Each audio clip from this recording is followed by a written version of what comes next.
아리스토텔레스는 단적으로 말씀드리자면 어린아이는 행복할 수 없다 이런 거예요. 아리스토텔레스의 행복론 얘기인데요. 행복이라는 것이 지금의 우리가 쓰는 행복과 전혀 다른 의미예요, 사실은. 근데 우리는 이제 어린아이가 제일 행복하다 이런 얘기도 하잖아요. 철 모를 때가 제일 좋다. 그때 우리가 말하는 행복의 기준은 즐거움이거든요. 그러니까 예전에 어렸을 때는 꽃을 보면 기쁘잖아요, 마음이. 그리고 그게 다인데 어른이 되면은 벚꽃을 봐도 즐겁지가 않은 거예요. 돈 걱정 때문에. 돈 걱정에다가 또 이제 나중에 나이는 건강이 안 좋으니까 그것도 걱정이 되잖아요. 그러니까 꽃을 안 보이는 거예요, 또 잘. 즐거운 그 순간, 시간들이 점점 줄어든다 이런 뜻이죠. 그래서 행복이라는 건 보통은 즐거움의 총합이라고 얘기하는 거죠. 근데 아리스토텔레스는 전혀 그런 거하고 관련이 없어요. 그러니까 무엇과 관련이 있냐면요. 인생 전체와 관련이 있는 거예요. 전생에. 그러니까 전생애를 통해서 무엇을 성취하느냐, 어떤 태도로 살았느냐, 이런 것이 중요한 거예요. 그러니까 한마디로 얘기하자면 캐릭터의 문제라는 거죠. 캐릭터. 우리가 보통 캐릭터라는 것이 성격이라고 얘기하는데 그거보다는 인물이라는 뜻이거든요. 그 모든 성격, 인격, 그 총체를 말하는 거예요. 그 인생 전체에 걸쳐서 무엇을 성취하고 어떤 태도로 살았으며 어떤 행동을 했는가, 그런 전체의 평가 문제예요. 따라서 어린아이는 평가할 게 없어요. 왜? 형성이 안 되는 거죠. 그러니까 예를 들어서 뭐 어떤 자유에 관한 문제에서 일생 동안 어떤 태도를 견지했다 이런 것이 나와야지 우리가 그 사람을 파악할 수 있잖아. 캐릭터를. 긴 시간을 요해요. 지금 우리의 생각과 전혀 다른 것이죠. 아리스토텔레스가 그렇게 얘기하면 굉장히 무겁잖아요. 뭔가를 성취하고 옳은 행동을 하고 바른 판단을 한다. 어려운 얘기잖아요. 그래서 기준을 얘기해줘요. 그래서 우리가 잘 아는 얘기가 나오는 거예요. 용기가 뭐냐? 그러면 만용과 그 다음에 비겁의 중간이다 이런 거 나오잖아요. 그러니까 적절한 시간 내에 적절한 판단을 하고 또 적절하게 느낀다는 것이 중요하다고 얘기하는데 이런 것들이 물론 노력해서 해야 된다는 거예요. 자기가 선택해서 우리 지금처럼 배워서 이런 것이 자기 습관이 돼야 된다는 거죠. 어렸을 때부터. 아리스토텔레스는 그 얘기를 했을 뿐 아니라 또 다른 얘기를 했는데 그게 뭐냐면요. 근데 어렸을 때부터 습관이 되려면 무엇이 중요하냐? 훌륭한 부모 밑에서 태어나는 것이 중요하다는 거예요. 그렇죠. 이럴 땐 이렇게 판단해야 되고, 이렇게 느껴야 되고, 이렇게 행동해야 된다.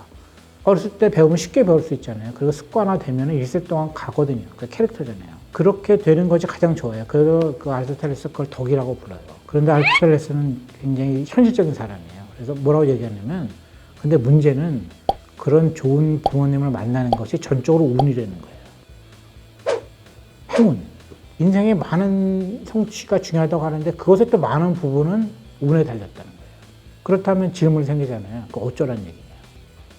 어쩌란 얘기냐. 근데 아리스토텔레스는 되게 가볍게 넘어가요. 원래 인생이 그래.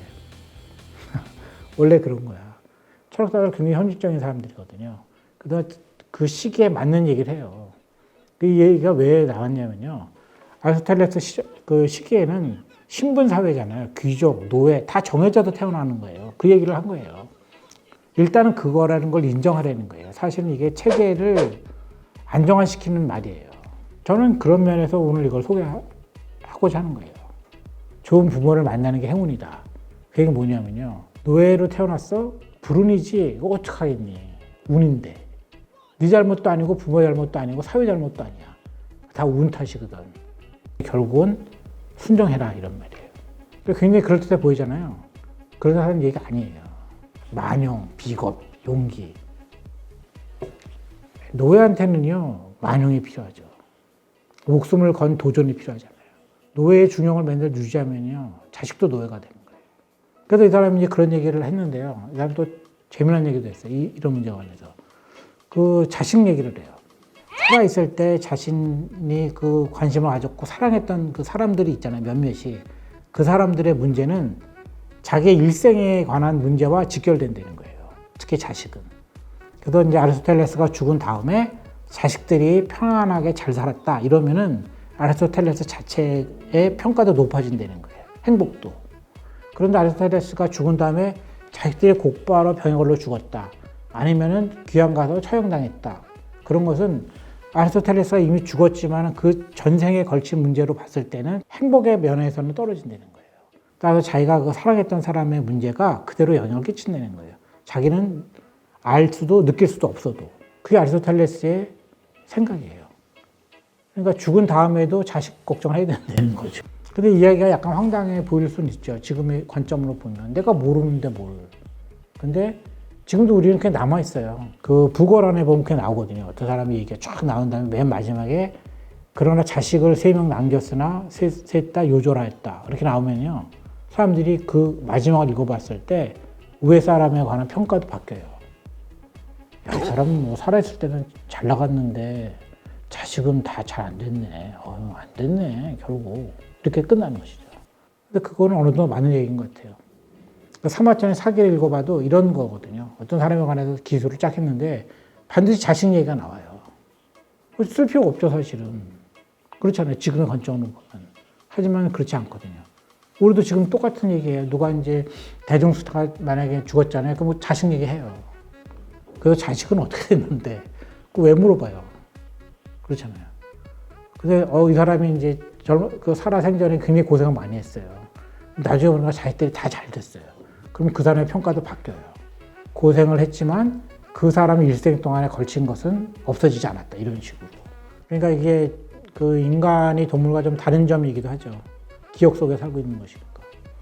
그런 얘기를 처음으로 이제 그 제대로 하는 사람이 아리스토텔레스고 그 사람 행복론은 지금 행복론과는 전혀 다르다. 이런 것이죠.